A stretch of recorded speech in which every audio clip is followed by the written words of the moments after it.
It's not registered. They like you, but they don't know they like you. So when you create space, then those emotions like a boss. Dear Alex, I watch your videos often. My guy and I, both 30, have been dating for almost a year. We've had a few struggles, never fights, but situations where either of us pulled away for a week or so. We both need our space from time to time. The last few months were great, and he said he wanted me in his future. Okay, good. Since he really overthought it and rationalized what he likes about me, I felt intuitive something was wrong. I asked him about it and told him we may need some space to figure things out. Okay. He told me he wasn't ready for something serious and that he was okay with the space. All right.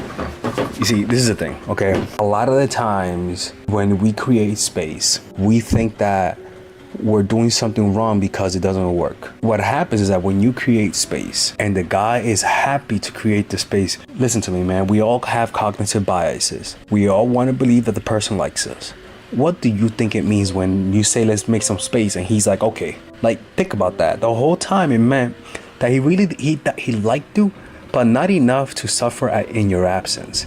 He liked you, but not enough to feel anxiety when you leave him. It's as simple as that. It is Unease. Your coldness or distance should dawn on your targets when they are alone, in the form of a poisonous doubt creeping into their mind. Their paranoia will become self-generating. Your subtle step back will make them want to possess you, so they will willingly advance into your arms without being pushed.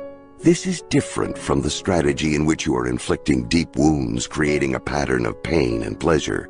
There, the goal is to make your victims weak and dependent. Okay, guys, if you guys are enjoying this video, don't forget there's a free ebook and audiobook on the description down below. Just put your email and I'll send it straight to your inbox. It's about how to get a guy to chase. Also, we have one-on-one coaching. My website there, you can book a call, know exactly when I'm available, know exactly the times, right? As you can see, there's a schedule. You guys can book a call. And the beauty about it is that you know exactly when to talk to me. So just click on the description down below. The calls are completely confidential. And above all, check out the Patreon for more exclusive content. Let's continue with the video. Here, it is to make them active and aggressive. Which strategy you prefer to use, the two cannot be combined, depends on what you want and the proclivities of your victim. Each gender has its own seductive lures which come naturally to them. When you seem interested in someone but do not respond sexually, it's disturbing and presents a challenge. They will find a way to seduce you.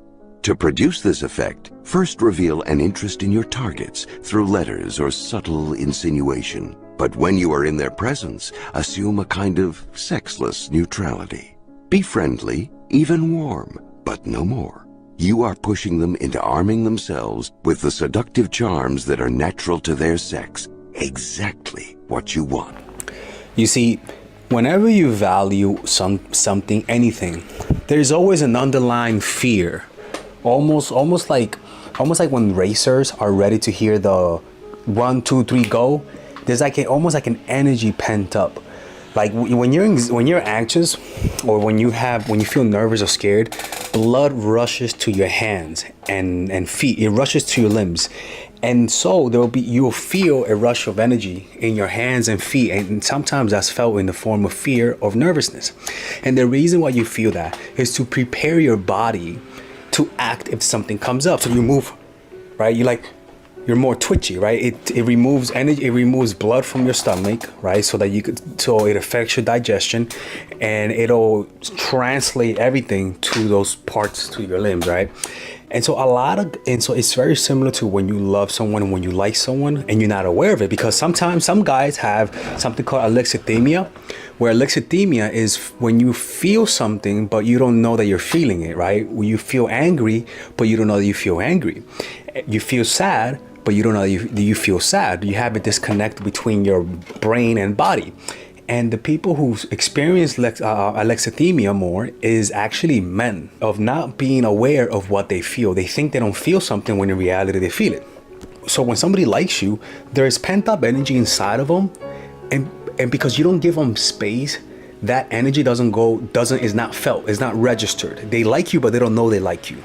So when you create space, then those emotions, like when you're anxious or scared, and so you're ready to fight or flight, right? You're almost like at the edges. When somebody likes you and you pull away, all of a sudden you like snap. You're like, oh my god, oh my god, I'm about to lose them. And all of a sudden you start feeling emotions you haven't felt before, painful emotions. You start feeling anxiety, your thoughts. All of a sudden you start thinking how amazing this person is, how much you like them, how much you don't want to lose them. And that only happens when they like you. That only happens when they like you, and that's what happens when you like someone. Now, when they don't like you, what would happen? It's almost like somebody who is not in a fight or flight mode, which in this case feels emotions for you, and then you walk up behind them and scare them, but they don't move, they don't react. You say boo, and they're like, what, dude? Right? So when you pull away, that's what happens. Why? It's because deep down they didn't like you. A lot of the times that feeling of love or liking is ready to arise. It's almost like when you're cooking food, right? Or even like when you have a kid, right? And like it's like the kid comes out at 8 months, but you could induce labor by giving the woman oxytocin, right? You could induce, even though it's premature, you could induce the love a little bit earlier by pulling away, by leaving. But if he doesn't like you, I don't care how much oxytocin you give that woman, nothing's gonna come out of there. I don't care how much you pull away from that guy, nothing's gonna come out. If the guy doesn't feel anxious, if the guy doesn't feel fear of losing you when you pull away, that means he doesn't like you. So you should pull away from time to time. And I always say, people, look, pull away because you have a life. Don't do it out of manipulation. Or be sincere. In other words, naturally, sometimes you're gonna pull away because things happen in life. You're either too busy, you're either too sad, or you have to work, or you feel sick. But when you like someone, you tend to push it to the limit. When you like someone, even if you feel sick, you go see them. When you like someone, even when you feel tired, you go see them. When you like someone, even if you feel depressed, you go see them. Don't do that. Allow yourself to feel what you feel, and don't let the desire to see the person all the time be the one that controls you. Okay, guys, if you guys are enjoying this video, don't forget there's a free ebook and audiobook on the description down below. Just put your email and I'll send it straight to your inbox. It's about how to get a guy to chase.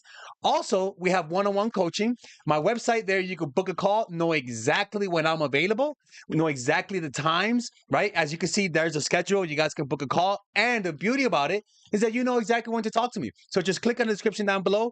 The calls are completely confidential. And above all, check out the Patreon for more exclusive content. Let's continue with the video.